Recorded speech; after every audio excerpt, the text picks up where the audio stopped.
దేవుని పరిశుద్ధ నామునకు మహిమ కలుగును గాక. ఈ ఉదయ కాలమున మరొకసారి ప్రభు సాన్నిధ్యములో మనమందరము చేరి దేవుని వాగ్దానమును జ్ఞాపకం చేసుకోవడానికి ప్రభు ఇచ్చిన మహాకృపను బట్టి ఆయనకే ఘనత, మహిమ, ప్రభావములు కలుగును గాక. రండి, దేవుని యొక్క వాక్యము మరి యోబు గ్రంథము 5వ అధ్యాయము 21వ వచనాన్ని మనం చూసినట్లయితే, నోటి మాటల చేత కలుగు నొప్పి నీకు కలకుండగా ఆయన నిన్ను చాటు చేయును అని రాయబడి ఉంది. అవును, యోబు విషయంలో మనం జ్ఞాపకం చేసుకున్నట్లయితే నిజంగా యోబు సాతాను చేత ఎంత శోధించబడ్డాడు అనే విషయాన్ని గనక మనం జ్ఞాపకం చేసుకుంటే బహుశా ఎవరు కూడా అంతగా శోధించబడి ఉండలేదు అని కూడా చెప్పవచ్చు. కానీ దేవుడు మరి తనను నిజంగా నొప్పి కలగకుండా, బాధ కలగకుండా తనను చాటు చేసింది ప్రభు అయిన యేసుక్రీస్తే. అందుకే గాయము చేయువాడు నేనే, గాయమును మాన్పువాడు నేనే అని చెప్పి వ్రాయబడింది.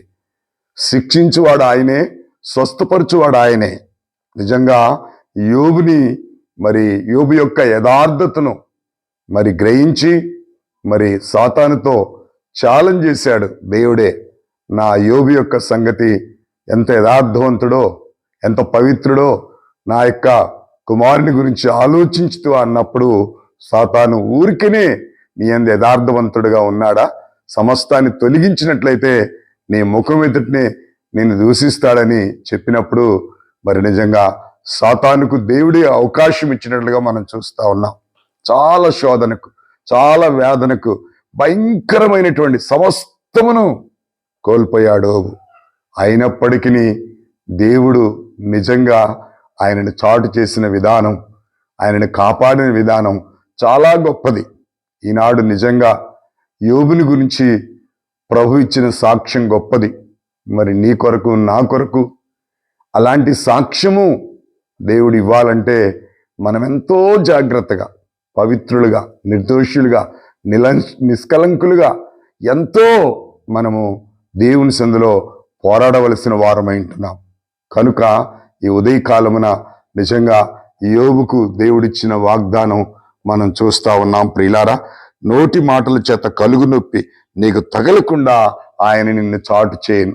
ఎంత ఇబ్బంది పడ్డాడో రెండింతల ఆశీర్వాదాన్ని మరి యోబు తన జీవితంలో చూశాడు. అవును ప్రియులారా, కొద్ది కాలం మనకు శ్రమలు రాగానే ఇబ్బంది పడకుండా ప్రభు యొక్క వాక్యం చాటున మనం నివసించినట్లయితే మనకు కూడా విజయం ఇస్తాడని తెలియచేస్తూ ఈ మాటలను ముగిస్తున్నాను. ప్రార్థన చేసుకుందాం. సకల ఆశీర్వాదాలకు కారణభూతుడైన మా తండ్రి, నీకు వందనాలు.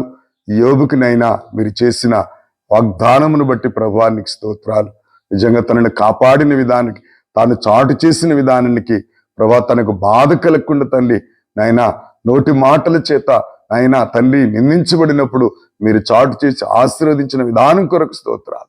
మా జీవితంలో కూడా అనేక శోధనలు, వ్యాధులు వచ్చినప్పుడు నీవే తప్పించి మిగిలించి నీ కొరకు మాత్రమే మేము జీవించినట్లు నీ కృపచేత నింపి నీ మహిమ కొరకు మమ్మల్ని వాడుకోనమని యేసుక్రీస్తు నామములో అడిగి వేడుకొనుచున్నాను తండ్రి, ఆమేన్. దేవుని పరిశుద్ధ నామమునకు మహిమ కలుగును గాక. విన్నటువంటి ఉదయకాల వాగ్దానాన్ని మీరు వింటూ ఇతరులకు షేర్ చేస్తూ ఆ యొక్క వాగ్దానాన్ని ఎత్తిపట్టి దినమంతా ప్రార్థన చేసుకోండి. దేవుని కృప మీకు సదాకాలం తోడైండును గాక. God bless you all.